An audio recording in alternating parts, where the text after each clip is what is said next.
제게 요즘 믿음이 생겼습니다. 어떤 믿음이냐면 기도하면 하나님께서 다 들어주시는구나 하는 믿음이 생겼습니다. 제가 이전에는 그런 믿음이 없었던 것은 아닌데 이번 한 주 하나님께서 이 믿음을 정말 더 크게 부어주시는 것을 제가 느끼게 되었습니다. 지난주에 저희 수원 온누리교회가 일주일 동안 특별 새벽 기도회를 했습니다. 예수님께서 가르쳐 주신 이 주기도문을 함께 나누면서 그 기도를 따라서 함께 기도했는데 개인적으로 너무 감사한 시간이었어요. 하나님께서 저에게 직접 말씀해 주시고 인도해 주시는 것 같아서 개인적으로 큰 은혜를 받았습니다. 지난 한 주 제가 그 일주일 일정이 많이 바빴던 한 주였습니다. 그런 경우 우리가 있지 않습니까? 어느 한 하루, 어느 한 주일은 생각보다 일이 많이 이렇게 몰릴 때가 있습니다. 지난주 이제 장례 예배도 있어서 한 3일 연속으로 서울도 계속 왔다 갔다 해야 됐고, 또 특별 새벽 예배도 진행이 됐고, 또 생명의 삶 큐티 촬영도 지난주에 또 있었습니다. 그래서 제가 이걸 진행하면서 이렇게 촉박하게 하나씩 이렇게 해나가는 가운데 생사함 촬영을 할 때는 정말 시간이 너무 촉박해서 개인적으로 느낄 때 이거 좀 준비가 불가능할 것 같다라고 느껴졌습니다. 그러나 제가 기도했어요. 하나님, 이번 한 주 주기도문 따라 기도도 하게 하셨고 예수님의 기도를 따라 기도했는데 하나님, 제가 최선을 다하겠습니다. 제발 저 좀 도와주십시오. 기도했고 하나님의 크신 은혜가 임해서 무리 없이 잘 마무리되는 경험을 했습니다. 이 경험을 하면서 하나님께서 나를 긍휼히 여겨주시는구나, 불쌍히 여겨주시는구나, 해야 될 일들을 잘 마무리할 수 있도록 하나님 도와주시는구나, 이건 100% 하나님께서 하신 일이다, 제가 고백할 수밖에 없었습니다. 그래서 기도하면 하나님께서 나의 기도를 다 들어주시는구나, 그 믿음이 더욱 강하게 생겼던 거죠. 물론 이 기도는 하나님의 선하시고 기뻐하시고 온전하신 뜻을 따라 하는 기도인 줄 믿습니다. 그래서 제가 이 믿음 가운데 제가 하나님 뜻대로 더 기도하겠습니다. 하나님 뜻대로 기도할 때 하나님의 역사가 이루어지는 것 제가 더 보고 싶습니다. 그 간절한 마음으로 하나님 앞에 고백하게 됐습니다. 오늘 우리가 야고보서 마지막 말씀을 나눕니다. 이 말씀을 통해서 우리 교회에 주시는, 저와 여러분에게 주시는 하나님의 분명한 메시지가 있습니다. 그것은 우리 교회가 기도하는 공동체가 되라고 하나님께서 오늘 우리에게 말씀해 주십니다. 그 말씀에 순종하여 하나님 앞에 뜨겁게 기도하며 나가는 우리 거룩한 공동체가 되기를 주님의 이름으로 축복합니다. 13절 말씀을 한번 보겠습니다. 같이 한번 읽겠습니다. 시작. 여러분 가운데 고난당하는 사람이 있으면 기도하십시오. 즐거운 사람이 있으면 찬송하십시오. 여러분, 야고보가 이렇게 권면합니다. 고난당하는 사람은 기도하고 즐거운 사람은 찬송하라 말합니다. 여러분, 찬송은, 하나님께 드리는 찬양은 멜로디가 있는 기도입니다. 그러니 야고보는 우리의 삶 가운데 어떤 상황이든 하나님께 기도하라는 권면을 하고 있는 거예요. 고난 가운데 있으면 하나님 앞에 간절히 엎드려 기도하고, 즐거운 일이 있으면 곡조가 있는, 멜로디가 있는 기도, 찬양으로 하나님 앞에 나아가십시오. 고난이 있든 즐겁든 하나님 앞에 기도하십시오. 그것이 오늘 야고보가 오늘 우리에게 말하는 하나님의 뜻을 전하는 것이 바로 이것입니다. 여러분, 즐거운 일이 있을 때 하나님을 찬양하는 것은 할 수 있습니다. 비교적 어렵지 않아요. 그러나 고난 앞에서 우리가 기도하는 것은 참 어렵습니다. 일반적으로 우리가 고난을 만나면 불평이 제일 쉽게 나옵니다. 어려움 앞에서 도대체 왜 이런 일이 일어나는 거야? 불평과 불만이 우리의 입술에서 나오기가 너무 쉬운 거죠. 그러나 성경에 보면 하나님께서 말씀하여 주실 때 우리가 불평하는 삶이 아니라 기도하는 삶이 되어야 된다라고 우리에게 가르쳐 주시는 말씀이 있어요. 여러분, 이스라엘 백성들이 애굽에서 가나안으로 가는 그 여정 가운데 하나님 앞에 불평했던 적이 있어요. 매일 만나만 먹고 살아서 싫다는 거예요. 예전에 애굽에서 종살이 노예살이 할 때는 그때는 생선도 먹었는데 오이와 부추도 먹었는데 하면서 오히려 종살이 했을 때를 더 좋게 생각하는, 하나님께서 구원하여 주신 은혜를 망각하고 불평하는 죄를 짓게 됩니다. 그때 어떤 일이 있었는가? 민수기 11장 1절 2절 같이 한번 읽겠습니다. 시작. 그때 백성들이 불평하는 소리가 여호와의 귀에 들렸습니다. 여호와께서 그 말을 들으시고는 진노하셨습니다. 그러자 여호와의 불이 그들 가운데 타올라서 진의 바깥쪽을 태웠습니다. 백성들이 모세에게 울부짖자 모세가 여호와께 기도했고 불은 꺼졌습니다. 여러분, 이 말씀을 보니까 불평이 가득했던 그들의 삶에 불이 일어났어요. 하나님의 심판이죠. 근데 그 불이 어떻게 꺼졌습니까? 모세가 기도할 때. 여러분, 중요한 영적 교훈을 하나님께서 우리에게 주시는 거예요. 우리의 삶이 계속하여 불평으로만 나가면 우리의 삶에 불이 붙는다는 겁니다. 그러나 기도하면 그 불이 꺼질 수 있다는 것을 하나님께서 가르쳐 주세요. 여러분, 고난 가운데 우리의 믿음을 우리가 잘 지켜야 돼요. 우리의 입술을 믿음으로 잘 지켜야 돼요. 우리의 입술이 불평하지 않도록 믿음으로 잘 간수해야 됩니다. 우리가 계속하여 불평하여 나가면 우리의 삶이 더 악화될 뿐이에요. 그러나 우리의 삶의 불을 꺼트리는 방법이 있다면 그것은 기도인 줄 믿습니다. 여러분, 기도하면 하나님께서 구원해 주시겠다 분명히 약속하셨어요. 시편 91편 15절 말씀 한번 같이 읽어보도록 하겠습니다. 시작. 그가 내게 간구하리니 내가 그에게 응답하리라. 그들이 환난 당할 때 내가 그와 함께하여 그를 건지고 영화롭게 하리라. 하나님께서 고난 가운데 환난 가운데 부르짖어 기도하면, 간구하면 그 어려움에서 반드시 구원해 주시고 그를 영화롭게 해주시겠다라고 약속하셨어요. 여러분, 우리가 구원받는 길은 고난 앞에서 불평하는 길이 아니라 기도하는 길인 줄 믿습니다. 기도는 하나님을 찾는 거예요. 하나님을 찾는 자에게 하나님께서 반드시 은혜를 주시는 것이죠. 여러분, 우리의 삶, 고난 가운데 있든 즐거운 일이 있든 어떤 상황이든 하나님 앞에 기도하는 저와 여러분이 되시기를 주님의 이름으로 축복합니다.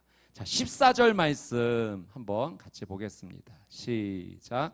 여러분 가운데 병든 사람이 있으면 교회 장로들을 초청해 주의 이름으로 기름을 붓고 그를 위해 기도하게 하십시오. 여러분, 고난 가운데 가장 대표적인 고난이 있다면 질병입니다. 그래서 야고보는 여러분 가운데 병든 사람이 있으면, 그런 고난 가운데 있으면 이렇게 하라, 기도하라, 지금 그 권면을 하고 있습니다. 질병 가운데 있으면 육체와 정신이 모두 연약해지는 거죠. 이때 야고보가 우리에게 가르쳐주는 중요한 믿음의 교훈은 병든 자들은 교회 장로를 초청하라고 하고 있습니다.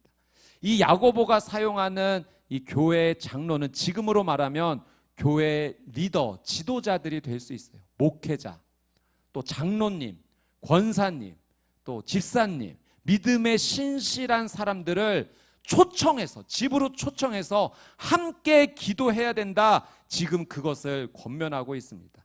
그런데 그 기도하는 가운데 기름을 붓고라는 표현이 있어요. 여러분, 여기서 병든 자에게 기름을 붓는다는 것은 당시에 그 병을 치유하는 의술 가운데 하나가 이 기름을 사용했던 거죠. 그래서 기름을 부으면서 함께 기도하라는 거예요. 병들어 있을 때 기도만 하는 것이 아니라 그 시대 가운데 하나님께서 허락해 주신, 그것도 하나님께서 주신 은혜와 지혜인 거죠. 그 의술과 함께 그 병든 것이 회복되기 위해서 기도하라는 겁니다. 여러분, 예수님께서 선한 사마리아인 비유를 말씀해 주셨을 때 이 선한 사마리아인이 강도 만난 자 응급처치할 때 기름과 포도주를 사용해서 응급처치를 하죠. 그러니 여러분, 우리가 질병 가운데 있을 때 우리가 믿음의 기도도 하지만 지금 우리에게 허락해 주신 그런 의술을 통해서도 우리가 함께 나가야 됩니다. 중요한 것은 이 14절 말씀에 이렇게 말씀하고 계세요. 기름을 붓고 기도할 때 주의 이름으로 기도하라는 거예요. 여러분, 의술로 우리의 병을 치유받고자 할 때도 주의 이름으로 기도하며 하라는 겁니다. 이것도 하나님의 전능하신 능력이 임해야지만 내가 치유받을 수 있습니다. 그 믿음의 고백을 함께 하라고 하시는 거죠. 여러분, 이 14절 말씀에 야고보가 병든 자가 있으면, 그런 고난 가운데 있는 자가 있으면 교회 지도자들을 초청해서 불러서 함께 기도해야 된다는 것은 아주 중요한 메시지가 있어요. 그것은 질병의 고난 앞에서 교회 공동체와 함께 기도하라는 겁니다. 혼자 그 고난 앞에서 힘들어서 눈물 흘리고 혼자만 아파하지 말고 교회 공동체의 이 소식을 함께 알려서 교회 공동체 함께 이 문제를 하나님 앞에 기도하며 나아갈 때 하나님께서 그 질병에서 고난에서 구원해 주시겠다 약속하시는 겁니다. 여러분, 교회 공동체는 하나님께서 허락해 주신 선물이에요. 이 교회 공동체, 머리 대신 예수 그리스도 그 아래에서 우리가 각 지체로 몸이 연결되어져서 함께하라고 주신 하나님의 선물입니다. 그래서 우리는 이 공동체 안에 들어와야 돼요. 이 공동체 안에서 함께 웃을 수도 있고 함께 울 수도 있는 겁니다. 자, 15절 말씀 한번 볼게요. 같이 한번 읽어보겠습니다. 15절 시작. 믿음의 기도는 병든 사람을 낫게 할 것이며 주께서 그를 일으키실 것입니다. 비록 그가 죄를 지었을지라도 용서받을 것입니다. 그렇게 교회 공동체와 함께 드리는 이 믿음의 기도를 통해서 고난과 질병에서 하나님께서 구원해 주실 것이라는 거죠. 여러분, 이 질병, 고난 앞에서 구원받을 수 있는 길이 있는데 야고보는 그것이 믿음의 기도다. 여러분, 믿음의 기도는 무엇일까요? 오늘 말씀을 통해서 하나님께서 우리에게 가르쳐 주시는 이 믿음의 기도가 무엇인지 한번 살펴보기를 원합니다. 15절 말씀해 보니까 비록 그가 죄를 지었을지라도 용서받을 것이다 라는 표현이 있어요. 죄를 지었을지라도 용서받을 것이다. 이 표현은 그가 죄로, 이 질병이 혹시 죄로 말미암아 생겨난 질병일 수도 있는데 이렇게 교회 공동체가 함께 믿음의 기도를 하면 그가 하나님 앞에 죄 용서를 받아서 그 죄 용서를 받은가 질병에서 치유받는 것이 이루어진다. 그 이야기를 하는 겁니다. 여러분, 우리가 오해하지 말 것은 모든 질병이 죄 때문에 생기는 것은 아닙니다. 예수님께서도 제자들이 그 소경, 앞을 보지 못하는 자를 보고서 누구 때문에 이런 일이 일어났습니까? 예수님께서 그 사람의 죄도 아니고 그 부모의 죄도 아니다라고 하셨어요. 여러분, 욥도 마찬가지 아닙니까? 욥이 완전한 죄가 없는 사람은 아니지요. 그러나 하나님께서 의롭다라고 여겨주셨어요. 그가 당한 고난은, 생각지도 못했던 그 아팠던 고난은 죄 때문에 생겨난 것이 아니었습니다. 그러나 죄 때문에 생겨나는 병도 있을 수 있다는 거예요. 그래서 야고보는 그 죄 문제에 대해서 하나님 앞에 회개해야 된다는 것을 지금 이야기하는 것입니다. 믿음의 기도는 무엇인가? 공동체에서 함께 기도해야 될 믿음의 기도는 무엇인가? 그것은 회개의 기도라는 거예요. 혹시 이 질병이 죄로 말미암아 생겨나신 것일 수도 있으니 하나님 앞에 회개하며 죄 용서를 구하며 나갈 때 하나님께서 그 죄를 용서해 주시면 이 질병에서, 이 고난에서 구원받을 수 있다는 것을 말하고 있어요. 그래서 야고보서 4장 8절에 야고보가 이런 말을 했죠. 우리 야고보서 4장 8절 말씀을 같이 한번 읽습니다. 시작.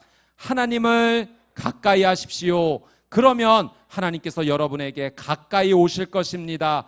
죄인들이여 손을 깨끗이 하십시오. 두 마음을 품은 사람들이여 마음을 정결하게 하십시오. 손을 깨끗이 하고 두 마음을 품지 않고 마음을 정결히 하는 자가 하나님께 가까이 나아갈 수 있다라고 야고보는 말합니다. 회개예요. 여러분, 우리가 하나님 앞에 이 죄의 문제에 대해서 반드시 회개하며 나가야 돼요. 이것이 믿음의 기도입니다. 그러면 하나님께 가까이 나갈 수 있는 은혜가 우리에게 임하는데 하나님께 가까이 나가는 자에게 치유와 회복의 은혜, 고난에서 구원받는 그 놀란 은혜가 임한다라고 하는 사실입니다. 여러분, 16절 말씀도 한번 같이 보겠습니다. 16절 같이 읽습니다. 시작. 그러므로 서로 죄를 고백하고 병낫기를 위해 서로 기도하십시오. 의인의 기도는 역사하는 힘이 큽니다. 자, 16절 말씀해 보니까 서로 죄를 어떻게 하라고요? 고백하고 기도하라. 그러면서 마지막에 의인의 기도는 역사하는 힘이 크다. 여러분, 이 의인의 기도가 바로 믿음의 기도예요. 믿음의 기도가 무엇인가? 죄를 회개하는 기도입니다. 여러분, 회개 기도는 두 가지가 있어요. 첫 번째는 우리가 하나님 앞에 개인적으로 나가서 우리의 죄를 고백하며 하나님의 자비와 은혜를 구하며 용서받는 그 기도입니다. 내가 깨달아지는 그 죄에 대해서 하나님 잘못했습니다. 이 시간 예수님의 십자가 보혈 의지하며 나가오니 그 보혈로 나를 덮어주셔서 깨끗하게 하여 주시옵시고 다시는 이 죄를 짓지 않게 해주십시오. 개인적으로 하나님 앞에 나가는 기도, 회개하는 기도가 첫 번째 있고요. 두 번째는 지금 야고보가 가르쳐주는 교회 리더들을 함께 초청해서 이 질병의 치유와 구원을 위해서 함께 기도할 때 서로 죄를 고백하며 기도하라는 거예요. 공동체 안에서, 관계 속에서 내가 이 질병을 지금 맞이하고 보니, 이 고난을 맞이하고 보니 내가 지은 죄가 생각납니다. 내가 이런 죄를 공동체에 지었네요. 내가 이런 사람에게 이런 잘못을 행했네요. 제가 잘못한 것을 깨달았습니다. 내가 이런 죄를 잘못했으니 용서해 주십시오. 여러분, 1907년 평양 대부흥이 일어났을 때 이런 역사가 일어났어요. 목사님으로부터 모든 성도님들이 내가 이런 죄를 지었습니다. 공동체 안에서 그 죄를 토로했고 그 죄 토로 가운데 성령님께서 임재하셔서 그 교회 공동체를 통해서 온 도시 전체가 하나님 앞에 회개하며 나가는 놀란 은혜의 역사가 있었습니다. 여러분, 예수님께서 그런 말씀하셨죠. 만약 하나님께 예물을 드리다가 형제에게 원망 들을 만한 일이 기억나거든.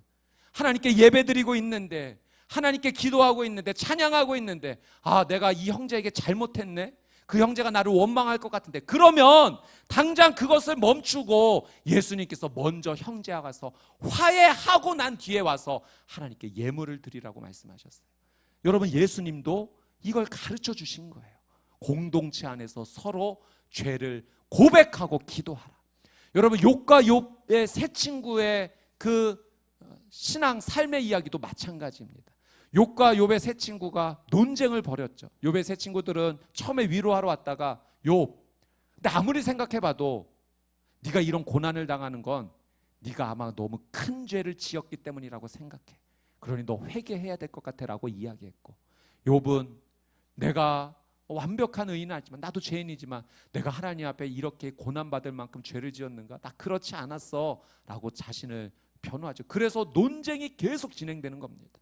그 가운데 나중에 하나님께서 나타나셔서 욥도 깨닫게 해주시고 욥의 세 친구들도 깨닫게 해주시는데, 하나님께서 욥의 세 친구들에게 말씀해 주신 것은 너희가 욥에게 한 건 잘못한 거야.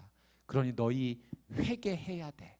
그러시면서 회개할 것을 말씀하셨고, 욥이 너희를 위해 기도해 주면 내가 용서해 줄게 라고 하나님 말씀하셨다는 거예요.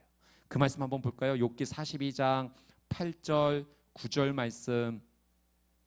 자, 한번 같이 읽어보도록 하겠습니다. 시작. 그러므로 너희는 숫소 7마리와 순양 7마리를 가지고 내 종 욥에게 가서 너희 자신을 위해 번제를 드려라. 내 종 욥이 너희를 위해 기도해 줄 것이다. 그러면 내가 그 기도를 받아들여 너희의 어리석음대로 너희가 나에 대해 내 종 욥처럼 옳은 말을 하지 않은 것에 대해 갚지 않겠다. 그러자 대만 사람 엘리바스와 수아 사람 빌닷과 나아마 사람 소발은 여호와의 말씀대로 했고 여호와께서는 욥의 기도를 받으셨습니다.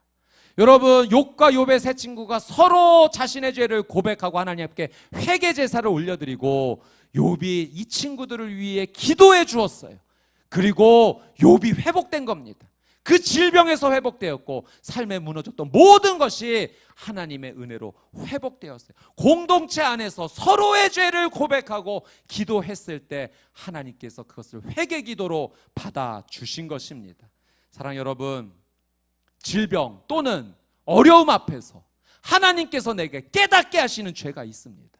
특별히 그것이 내가 누군가에게 잘못한 것이라고 느껴진다면 여러분, 그에게 가서 용서를 구하십시오. 가족에게 잘못한 것이 있다면 가족에게 용서를 구하십시오. 그건 하나님께서 받으시는 회개 기도입니다. 그리고 가족과 함께 기도하세요. 하나님께서 받으시는 놀라운 은혜의 기도입니다. 여러분, 공동체 지체에게 잘못한 것이 있다면, 회사 동료에게 잘못한 것이 있다면, 내가 실수했습니다, 용서해 주십시오.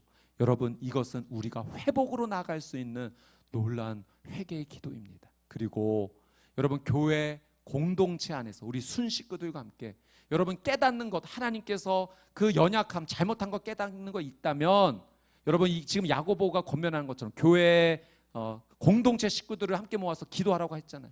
내가 생각해보니 이런 죄를 지었던 것 같아요. 함께 그 연약함을 고백하고 내가 다시는 이런 연약함을 범하지 않도록 내가 다시 죄를 짓지 않도록 기도해 주십시오. 그렇게 기도하면 또 공동체 식구들도 그 고백을 들으며 나도 또 생각나는 것이 있습니다. 나도 이런 연약한 모습이 있네요. 나를 위해서도 기도해 주십시오. 그렇게 공동체가 함께 고백하며 하나님 앞에 기도하며 나갈 때 그것이 하나님께서 받으시는 회개 기도요, 믿음의 기도요, 의인의 기도라고 하나님께서 인정해 주시는 것입니다. 여러분 16절에 의인의 기도는 역사하는 힘이 크다 하셨습니다. 여러분 이건 회개 기도를 말하는 거예요. 여러분 아브라함 시대 때 소돔과 고모라 도시가 멸망했죠.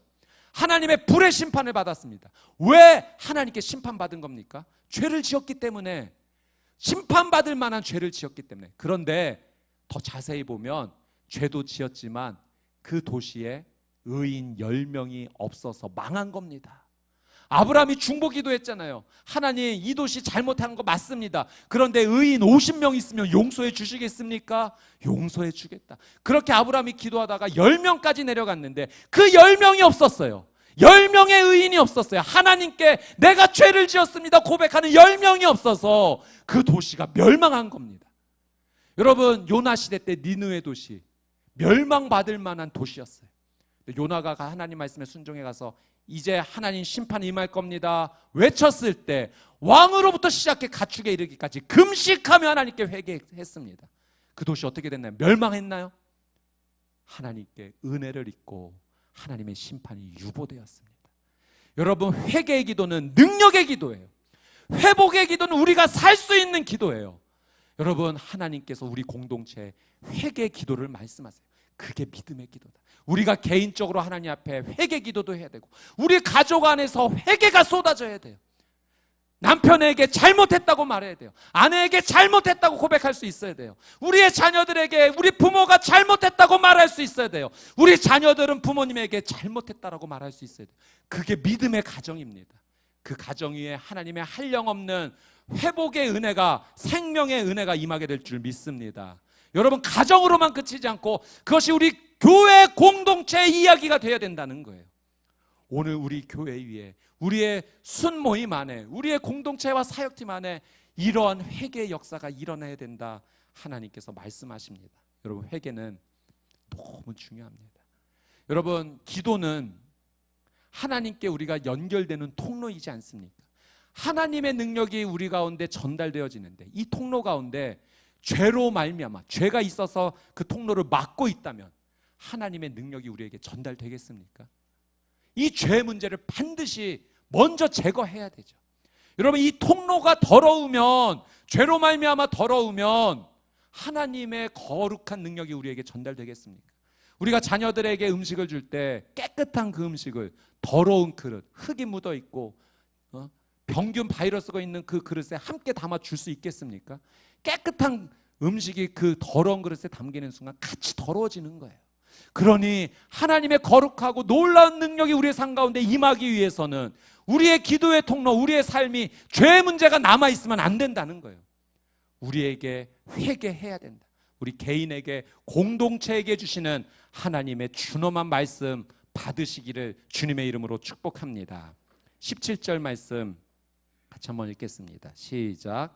엘리야는 우리와 본성이 똑같은 사람이었습니다. 그러나 그가 비가 오지 않기를 간절히 기도했더니 3년 반 동안 땅에 비가 내리지 않았습니다. 여러분 야고보가 의인의 기도의 강력한 예로 누구를 지금 설명하는가? 엘리야를 예로 들어 설명합니다. 그런데 엘리야를 이렇게 설명해요. 우리와 본성이 똑같은 사람입니다. 우리와 다를 바가 없다는 거예요.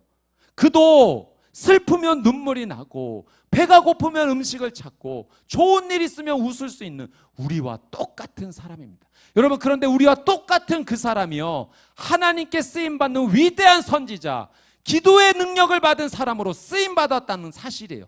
야고보는 그 엘리야를 예를 들면서, 엘리야도 그렇게 하나님께 기도의 능력을 받아 살았다면 우리도 하나님께 기도의 사람으로 쓰임받을 수 있다.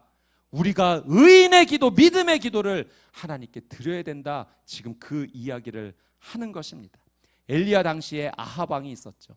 여러분, 이스라엘 역사상 가장 최악의 왕, 자신만 하나님 앞에 우상을 섬기며 나갔던 것이 아니라 온 백성을 우상 섬기게 만들었던 가장 최악의 왕. 그래서 하나님께서 그 땅에 경고하시고자 엘리야를 통해서 심판의 메시지를 주시는데 그 땅에 비를 내리시지 않은 겁니다. 무려 3년 6개월 동안. 그 하나님의 뜻을 누구를 통해 일하셨는가? 엘리야를 통해서 하나님께서 일하셨다는 거예요. 근데 여러분, 이 17절 말씀에 우리가 정말 주목할 말씀, 엘리야가 어떻게 하나님께 기도했는가? 간절히 기도했다는 겁니다. 간절하게 기도했다. 원어를 보면 기도로 기도했다는 의미예요. 기도 위에 기도를 했던. 여러분, 믿음의 기도, 의인의 기도는 무엇인가? 첫 번째가 회개의 기도라면 두 번째는 간절한 기도입니다. 여러분, 정말 간절해 보신 적 있으세요? 여러분, 간절하다는 것은요, 나에게 두 번째 방법이 있다는 것이 아니에요. 오직 이 길밖에 없을 때 간절해집니다. 내가 이것도 해보고 안 되면 이것도 하지, 그럼 간절하지 않은 거예요. 여러분, 우리가 하나님 앞에 간절할 때, 하나님, 제가 이걸 위해 기도합니다 라고 하면서 만약 하나님께서 이 기도에 응답해 주시지 않으시면 제가 생각해 놓은 방법이 있습니다. 그걸 하겠습니다. 그 기도는 간절한 기도 아닙니다. 여러분, 돌아갈 수 없는 길 앞에서 서게 되었을 때 진짜 간절해지는 거예요. 벼랑 끝에 서서 내가 살 길은 이 길밖에 없다라고 할 때 그때 진짜 간절해지는 겁니다. 여러분, 전쟁에서 군인들이 퇴로를 끊고 내가 이 전쟁 싸우다 위험해지면 내가 도망갈 길 만들어 놓고 싸우면 간절하게 싸우는 거 아니에요. 퇴로를 끊고 내가 살 길은 이걸 정면 돌파하는 길밖에 없다. 그러면 그때 간절해지는 겁니다. 여러분, 우리가 정말 간절하다는 것은 나만의 방법, 세상의 방법 준비해보고 하나님 앞에 나가는 것이 아니라 내가 살 길은 오직 하나님밖에 없습니다. 그럴 때 우리의 기도가 정말 간절해지는 거예요. 여러분, 엘리야가 갈멜산에서 바알을 섬기는 그 선지자 450명, 아세라 섬기는 선지자 400명과 영적 대결 벌이지 않았습니까? 이때 우상을 섬기는 이 850명들이 그들의 신에게 간절하게 부르짖죠. 제단에다가 재물 올려놓고 불을 내려달라고, 태워달라고. 아무 일도 일어나지 않죠. 막 몸에 피를 흘리고 하는데도 뭐 아무 일도 일어나지 않습니다. 여러분, 이때 엘리야가 하나님 앞에 얼마나 간절하게 기도했는지 보십시오. 엘리야가요, 제단을 다시 쌓습니다. 12개의 돌을 취해서 이스라엘의 12지파를 상징하는 그 제단을 다시 하나님께 쌓으면서 그 위에 이제 나무와 재물을 올려놓고 무슨 일을 하는가? 여러분, 제단 주위로 도랑을 파기 시작합니다. 깊은 도랑을 파서 여러분, 엘리야가 물을 붓기 시작해요. 여러분, 그렇게 하면 안 되는 겁니다. 여러분, 작은 그 나무와 재물이 아주 건조해질 대로 만들어져서 작은 불이라도 떨어지면 확 불이 붙게끔 만드는 것이 이 세상적 지혜 아니겠습니까? 그걸 다 끊어내는 거예요. 아주 축축하게 그 제단이 다 물에 젖을 정도로, 도랑에 물이 가득할 정도로. 어떤 의미입니까? 하나님께서 불 내려주시지 않으면 안 된다는 거예요. 하나님밖에 길이 없다는 거예요. 엘리야는 간절하게 하나님 앞에 나갔습니다. 그리고 기도했더니 그 도랑의 물을 다 말려버릴 만한 하나님께서 하늘의 불을 그 자리에 쏟아 부어 주신 것입니다. 자, 18절 말씀 한번 보겠습니다. 같이 한번 읽어볼게요. 시작. 그리고 다시 기도했더니 하늘에서 비가 내리고 땅이 열매를 냈습니다. 여러분, 이 갈멜산 대결에서 승리한 이후에 하나님께서 엘리야의 귀에 큰 빗소리를 내려주셨어요. 여러분, 무슨 의미입니까? 하나님께서 곧 이 3년 6개월 동안 비가 내리지 않던 이 땅에 무엇을 내려주시겠다는 사인이에요? 비를 내려주시겠다는 사인이에요. 여러분이라면 이 하나님의 사인을 받고 어떻게 하시겠습니까? 제가 한번 생각해 봤어요. 아주 폼나게 선포하는 겁니다. 이제 걱정하지 마십시오. 얼마 안 있으면 하나님께서 이 땅에 비를 내려주실 것입니다. 멋있게 선포하고 기다리면 될 거예요. 그런데 엘리야는 그렇게 하지 않았어요. 하나님께서 비를 주실 것입니다 이야기하고 다시 갈멜산 꼭대기로 올라가서 그 꼭대기에서 간절하게 기도하기 시작합니다. 자신의 얼굴을 무릎 사이에 파묻으면서 7번이나 간절하게 하나님 앞에 기도해요. 그리고 하나님께서 먼 바다에서 손바닥만한 구름 보여주시니까 이제 됐다 하면서 그 산을 내려옵니다. 여러분, 엘리야는 하나님께서 역사해 주시겠다는 것을 들었지만 그 하나님의 역사가 이루어질 것을 보기를 원하면서 간절하게 하나님 앞에 구했던 사람입니다. 이것이 야고보가 말하는 엘리야의 간절한 기도입니다. 사랑하는 여러분, 오늘 말씀을 통해서 하나님께서 우리 수원 온누리교회에게 주시는 메시지가 있습니다. 그것은 공동체 안에서 고난당한 성도를 위해 교회가 함께 기도해야 된다. 공동체가 함께 기도해야 된다. 함께 회개해야 된다. 함께 간절히 기도해야 된다. 여러분, 하나님께서 저와 여러분에게 주시는 하나님의 음성인 줄 믿습니다. 여러분, 지난주 저희가 부활절 예배를 정말 감격적으로 드렸고, 여러분 돌아가시면서 떡 하나씩 다 받으셨죠? 맛있으셨습니까? 예, 차원이 달랐던 부활절 떡이었습니다. 여러분, 이 떡을 내주신 성도님이 계세요. 우리 장로님이신데요. 절대 이 얘기 하지 말라고 했는데 제가 말씀을 준비하면서 이건 하나님의 영광을 위해서, 이건 하나님이 우리에게 주신 메시지다, 사인이다, 제가 믿음으로 받았기 때문에 제가 간단하게 한번 말씀을 드리도록 하겠습니다. 이건 우리 교회 주신 하나님 메시지다. 장로님께서 코로나에 걸리셔서 갑자기 산소 포화도가 뚝 떨어져서 아주 위급한 상황 가운데 앰뷸런스를 타고 병원으로 가신 겁니다. 그런데 이 병원에 입원했는데 폐염증 수치가 계속 심각해지는 거예요. 그래서 중환자실에 들어갔습니다. 여러분, 이때 코로나로 인해서 중환자실에 들어가서 나오는 케이스가 거의 없답니다. 거의 100% 없대요. 그리고 염증 수치가 12 맥스라면 9까지 올라가신 거예요. 이제 산소호흡기에서 인공호흡기로 이제 바꿔야 됩니다라고 하는 그때 이 긴급한 소식을 듣고 우리 교회 공동체가 이 기도 제목을 급하게 나누고 함께 기도하기 시작했어요. 예배 때도 함께 기도하기 시작했어요. 하나님께서 기적을 주신 겁니다. 인공호흡기 갈기 전에 하나님께서 염증 수치를 1로 떨어뜨려 주신 거예요. 그래서 중환자실에서 나온 겁니다. 장로님이 이거를 경험하시면서 함께 기도해주는 성도님들이 있고 그 기도를 하나님께서 받아주셔서 내 생명 지켜주셨다는 것에 감격을 하고 그 은혜에 하나님께 영광 돌리고자 그 떡을 준비하면서 우리 성도님들 감사합니다. 함께 기도해 주셔서 감사합니다. 기도해 주셔서 내가 살아났습니다. 그 마음을 전해주신 거예요. 그리고 절대 이 이야기는 하지 말고 그냥 하나님께서 하셨다라는 것으로만 말해달라고 했는데 제가 오늘 이야기를 하게 되네요. 여러분, 만약에 또 어느 날 떡이 나왔다 하면 하나님께서 누군가에게 큰 은혜 주셨구나, 그렇게 받으시면 되겠습니다. 여러분, 고난 앞에서 기도해야 된다. 특별히 교회 공동체가 함께 기도해야 된다. 믿음의 기도, 의인의 기도를 올려드려야 된다. 회개해야 된다. 간절하게 기도해야 된다. 저는 여러분, 이 코로나가 이제 점점 종식이 되어는 이 상황이요, 저는 영적으로 너무나 중요한 상황이라고 봅니다. 여러분, 이 4월, 5월, 6월을 우리가 그냥 보내서는 안 돼요. 정말 하나님 앞에 영적으로 깨어 일어나야 될 때입니다. 지금이야말로 우리 교회 공동체 기도의 불이 떨어져야 됩니다. 부르짖어야 돼요. 우리의 가정이 함께 기도해야 되고 우리의 순식구가 함께 기도해야 되고 우리가 예배드리며 하나님 앞에 간절하게 기도해야 돼요. 회개해야 됩니다. 하나님께서 이 중요한 시점에 우리에게 여러 가지 사인을 주시면서 기도하라고 주신 하나님의 메시지인 줄 믿습니다. 그러면 하나님 구원해 주시겠대요. 질병에서 구원해 주시겠대요. 우리의 고난에서 우리를 구원해 주시겠다고 약속해 주십니다. 이 놀라운 은혜가 반드시 임할 겁니다. 당신의 삶에, 당신의 가정에, 우리의 교회 위에 반드시 풍성하게 일어날 것입니다. 너무 많이 일어나서 기적이라고도 느껴지지 않을 정도로 마치 상식이 일어나는 것처럼 이 교회 위에 하나님 부어주신 치유와 회복의 은혜가 임할 줄 믿습니다. 저는 이 18절 말씀에 다시 기도했더니 하늘에서 비가 내리고 땅이 열매를 냈다. 저는 이 말씀이 너무 좋습니다. 여러분 3년 6개월 동안 그 땅이 비를 맞지 않아서 여러분 완전히 황폐해진 땅이에요.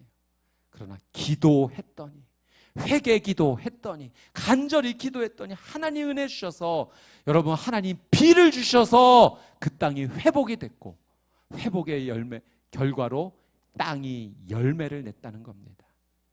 여러분 하나님께서 이 교회 공동체 위에 우리가 간절히 기도할 때 여러분 이 하늘을 하나님의 능력의 구름으로 덮어 주실 것입니다. 그리고 하나님께서 회복의 비를 내려주시기 시작할 겁니다. 그러면 절망과 고난과 아픔 가운데 있었던 우리의 삶이 그 하나님 내려주시는 회복의 비를 맞고 우리의 삶이 다시 살아나 생명을 얻어 열매를 내게 될 줄 믿습니다. 일어날 겁니다. 회복될 겁니다.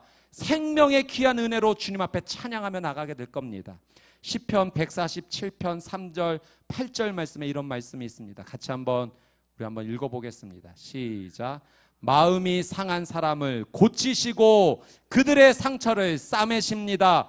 그분은 하늘을 구름으로 덮으시고 땅에 비를 내리시며 산에 풀이 자라게 하십니다. 아멘. 하늘을 구름으로 덮으시고 그 땅에 비를 내려주시는 우리 아버지 하나님은 우리의 상처를 싸매시고 고쳐주시는, 우리를 회복시켜주시는 놀라운 사랑의 하나님, 전능의 하나님이신 줄 믿습니다. 기도합시다. 회개합시다. 간절히 엎드립시다. 믿음의 기도, 의인의 기도로 주님 앞에 나가는 우리 수원 온누리교회 되시기를 주님의 이름으로 축복합니다.